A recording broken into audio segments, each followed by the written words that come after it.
राष्ट्रवादी काँग्रेसचे अजित पवार गटाने खालापूर पोलीस स्टेशनवर काढलेल्या निषेध मोर्चामध्ये पंतप्रधान नरेंद्र मोदी आणि गृहमंत्री अमित शहा यांच्या विरोधात घोषणाबाजी केल्याने खालापुरातील भाजपा आक्रमक झाली आहे। राष्ट्रवादीचा काँग्रेसचा निषेध व्यक्त करण्यात आलाय। राष्ट्रवादी अजित पवार गट हा महायुतीत सामील झाला असला तरी कार्यकर्त्यांना हे पटले नसल्याचं पाहायला मिळत आहे। काल झालेल्या राष्ट्रवादीच्या आंदोलनात भाजपाचा काहीही संबंध नसताना देखील राष्ट्रवादीच्या एका प्रतिष्ठित पदाधिकाऱ्याने पंतप्रधान नरेंद्र मोदी आणि गृहमंत्री अमित शहा यांच्या विरोधात घोषणा दिल्या। याचा निषेध म्हणून आज भाजपाने पत्रकार परिषद घेत याला जोरदार उत्तर दिलंय। महायुती टिकवायची असेल तर अशी बेताल वक्तव्य करणे बंद करा, अन्यथा आम्हालाही जसाच तसे उत्तर देण्यात येईल असा इशारा देण्यात आलाय।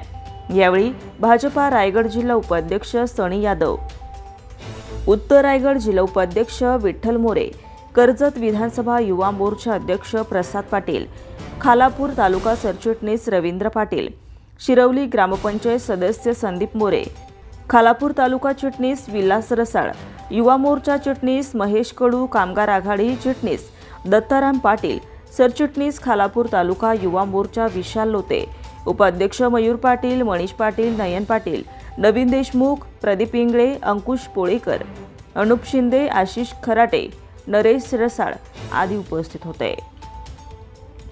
महाराष्ट्र न्यूज लाईव्ह की गेली अनेक महिन्यांपासून आम्ही या ठिकाणी पाहतोय की राष्ट्रवादी अजित पवार गटाचे जे पदाधिकारी आहेत ते व्हॉट्सअपला स्टेटस असेल किंवा फेसबुकला असेल म्हणजे सोशल मीडियाच्या माध्यमातून ते केंद्र सरकारवरती मोदींवरती सातत्याने टीका करत असतात आणि हे यापूर्वीही आम्ही सुधाकर घरे यांच्या निदर्शनास आणून दिलेलं आहे।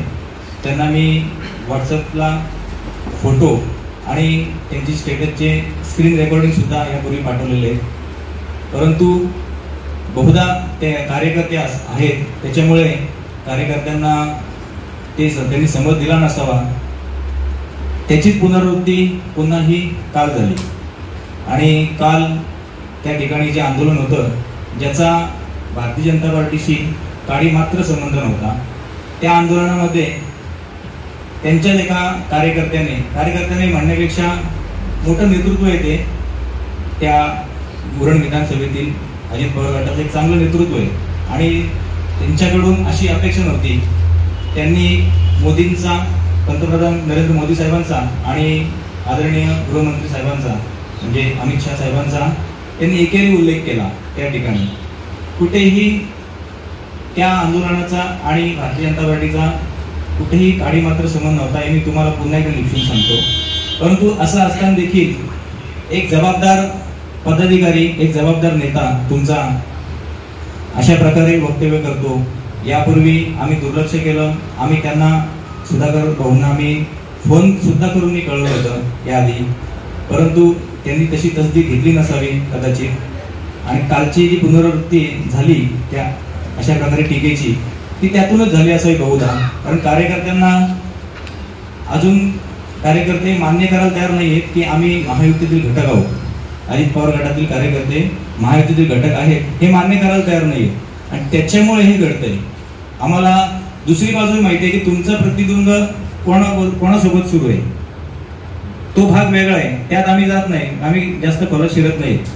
परंतु जो केंद्र सरकार मोदींचा आपण चेहरा या ठिकाणी पूर्ण जनतेला दाखवून आपण निवडणुका लढलो, सन्माननीय तटकरे साहेब सुद्धा या रायगडमधून, आणि मी निश्चित सांगेन की या रायगडमध्ये दावा हा भारतीय जनता पार्टीचा होता, परंतु मन मोठं करून तटकरे साहेबांना या ठिकाणी उमेदवारी दिली आणि प्रचंड विरोध असताना सुद्धा तेथील स्थानिक मोठ्या आमच्या भाजपच्या पुढाऱ्यांनी काम केलं आणि ते तटकरे साहेब सुद्धा सभांमधून सांगतात की यांनी काम केलं म्हणून आज मी विजयी झालो।